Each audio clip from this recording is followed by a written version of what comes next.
வடமாகாணத்தில் யாழ்ப்பாணத்து விவசாயிகள் சிறந்த விவசாயிகளாக காணப்படுகின்றார்கள் என வடமாகாண ஆளுநர் ஜி சந்திரசிறி தெரிவித்தார். புதிய திராட்சை இனங்களை விவசாயிகளுக்கு வழங்கி வைத்து உரையாற்றும் போதே இவ்வாறு குறிப்பிட்டார். இந்த நிகழ்வு இன்று திருநெல்வேலி விவசாய திணைக்களத்தில் நடைபெற்றது. அரசாங்கமானது விவசாயிகளுக்கு வடமாகாண அரசினூடாக பல வழிகளில் உதவி செய்து வருகின்றது.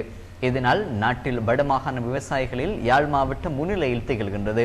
2.5 வருட காலத்தில் 5 விவசாய பருவ காலங்களில் அரசு சார்பற்ற நிறுவனங்களின் உதவியுடன் விவசாயிகளாகிய நீங்கள் கடின உழைப்பின் மூலம் முன்னிலையில் திகழ்கின்றீர்கள். இதற்கு பல்வேறு காரணங்கள் உள்ளன. வீதி திறக்கப்பட்டு உற்பத்தி பொருட்கள் கொழும்பு, தம்புள்ள போன்ற பகுதிகளுக்கு அனுப்பப்பட்டு கொண்டிருக்கின்றது. அராலி அணை, தொண்டமானாறு அணை அமைக்கப்பட்டதனால் விவசாயிகளுக்குரிய நன்னீரை பெறக்கூடியதாக இருக்கின்றது. நெடுங்கணி பகுதியில் நெல்லை சேமிக்கக்கூடிய களஞ்சியங்கள் இருக்கின்ற காரணத்தினால் கூட்டுறவு சங்கங்கள் சேமித்து அரிசியாக்கி மிகுந்த வருமானத்தை பெற்றுக் கொள்கின்றனர். 3 வருடங்களில் 2 மடு குளத்து நீர் குடாநாட்டிற்கு கொண்டு வரப்பட இருக்கின்றது.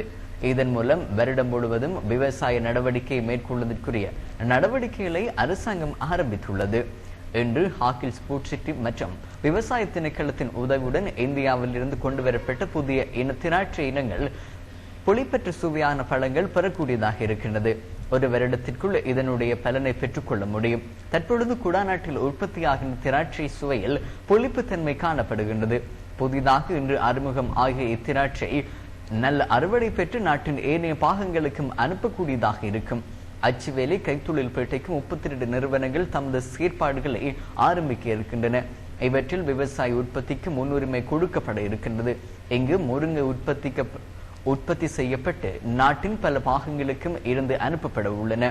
கிராமத்திற்கு ஒரு திட்டம் என்னும் அபிவிருத்தி திட்டத்திலும் விவசாயத்திற்கு முன்னுரிமை கொடுக்கப்படவிருப்பதாக வடமாகாண ஆளுநர் மேலும் குறிப்பிட்டார்.